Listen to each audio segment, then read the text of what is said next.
మనతో జాయిన్ అవుతారు. ముందుగా అప్పలనాయుడు గారు నమస్కారం. నమస్కారం అండి. నమస్కారం సార్. నమస్తే. అప్పలనాయుడు గారు, మీకేమనిపిస్తోంది? తెలుగుదేశం పార్టీ పుట్టుక నుంచి 43 సంవత్సరాలు ఈనాటికి మీరు ఇప్పుడు ఆ జర్నీలో మీరున్నారు.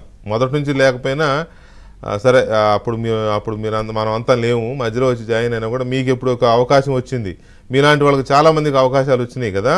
సో ఈ 43వ ఆవిర్భావ దినోత్సవం సందర్భంగా తెలుగుదేశం ప్రస్థానాన్ని ఒకసారి నెమరు వేసుకుంటే, ఇప్పుడున్న సిచ్యువేషన్లకి మొదటి రోజులకి లెక్కేసుకుంటే మీకేమనిపిస్తోంది?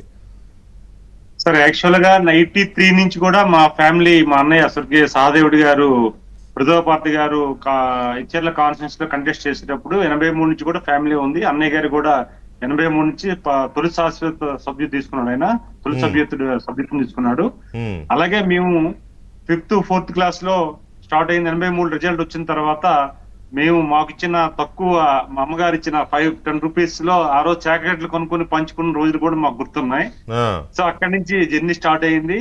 అక్కడి నుంచి చూసుకుని వస్తుంటే తెలుగుదేశం పార్టీ ఈ రోజు తెలుగువాడు ఆత్మ గౌరవాన్ని, ఆత్మ అభిమానాన్ని పంచిన తెలుగుదేశం పార్టీ ఈ రోజు అన్నగారు స్టార్ట్ చేసిన సందర్భాలు అవ్వచ్చు. అలాగే చంద్రబాబు నాయుడు గారు దాన్ని స్ట్రాంగ్ చేయడం అనేది కూడా మనం చూసాం సార్. ఎందుకంటే ఆయన తెలుగుదేశం పార్టీ తెలుగువాడు ఈ రోజు మనం మద్రేశ్వరం అనుకున్న రోజుల నుంచి ఈ రోజు తెలుగువాడికి ఒక గౌరవం వచ్చే పార్టీ తెలుగుదేశం పార్టీ నుంచి వచ్చింది. గౌరవ ముఖ్యమంత్రి చంద్రబాబు నాయుడు గారు దాన్ని కొనసాగిస్తూ మళ్ళీ దాని తోడయి ఈ రోజు నారా లోకేష్ గారు, ఎందుకంటే ముందే చెప్తున్న విషయం అంటే, మొన్న పాదయాత్ర బిఫోర్, పాదయాత్ర తర్వాత లోకేష్ గారు తెలుగుదేశం పార్టీ క్యాడర్ కి ఎంత దగ్గర అయ్యారో నేను ఒక ఉదాహరణ సార్.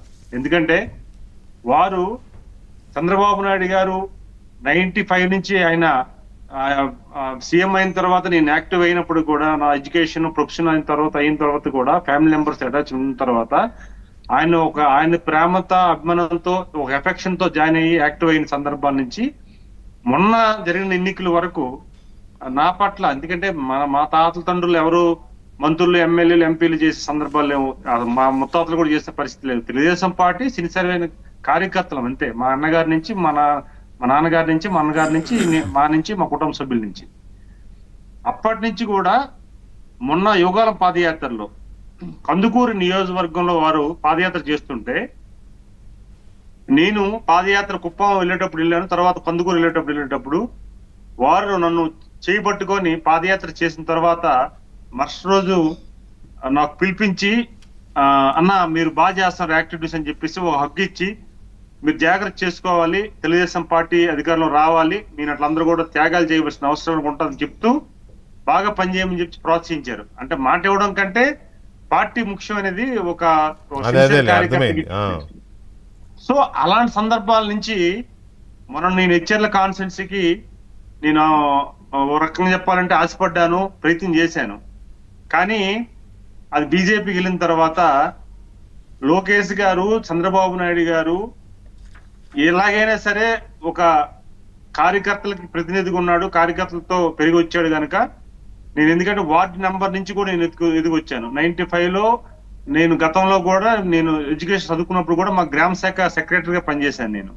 అదే సమయంలో దీనికి ఎలక్షన్ బూత్ కమిటీ నెంబర్ కూడా వెళ్ళాను, కౌంటింగ్ ఏజెంట్ కూడా వెళ్ళాను.